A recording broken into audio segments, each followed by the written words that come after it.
A farmer owned a small piece of land which he used to cultivate and earn his bread. The piece of land yielded good harvest, good enough for 2 seasons. However, he felt dissatisfied with it, and was not content to have it all. He looked around and envied those who owned more land. He wanted to acquire more land somehow. He dreamt of owning larger fields and getting more money. He became very miserly and never played host to others. He would save even a single grain if he could. He never wanted to cook his corn. He was all the time uneasy and restless for more land. He forgot even to pray to God for a single moment. When his greed and avarice took the better of him, a holy man came to him and said, "Look, I grant you as much land as you can cover by walking today, but at the end of the day, before the sun sets, you should be here at the starting point."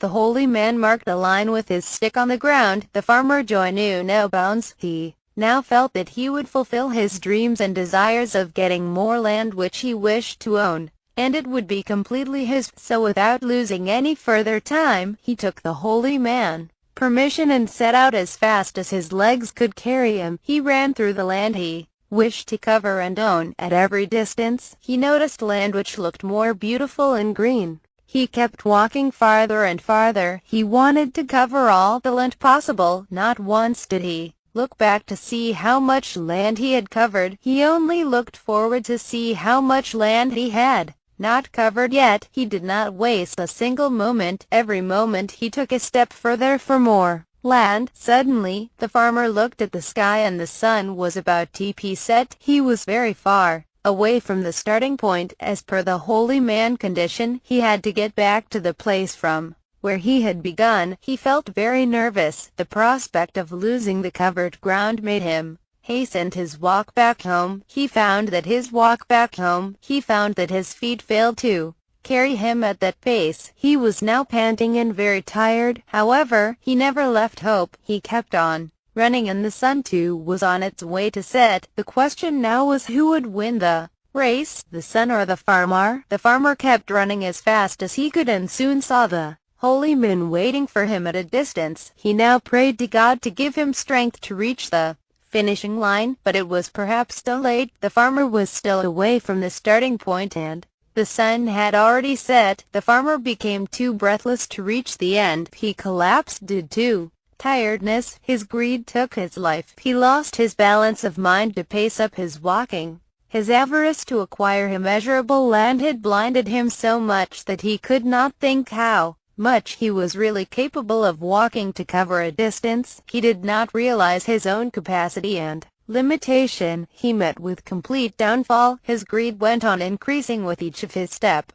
It has been rightly said, avarice increases with the increasing pile of gold. When a person is not satisfied with what God has blessed him with, he becomes greedy. He begins to envy those who have more riches and wealth. He begins to be selfish and jealous and aims at keeping others inferior to him at a lower level. This often makes a person hard-hearted. He becomes ruthless in acquiring riches. What matters to him is that his actions should serve his interest only. The avaricious man is like the barren sandy ground of the desert, which sucks in all the rain and dew with a greediness but yields no fruitful herbs or plants for the benefit of others. Greed and avarice make a man cruel to himself. Also, in the process of trying to collect more, he neglects everything else and misses some very pleasant moments in life. He never feels happy and contented. He feels restless all the time and looks out for happiness. His only happiness lies in acquisition. The more he gets, the less contentment is for him. Therefore, one should not aim at acquiring more than what one needs. Each and every possessions in our life has a limited role. Beyond that, it turns useless and loses its importance. Remember, no one likes a greedy person. He has no honor in the eyes of his fellow men, because instead of appreciating God's generosity, he begins to accuse God for not giving him as much as others might have. Therefore, be balanced and do not look for more than what you need.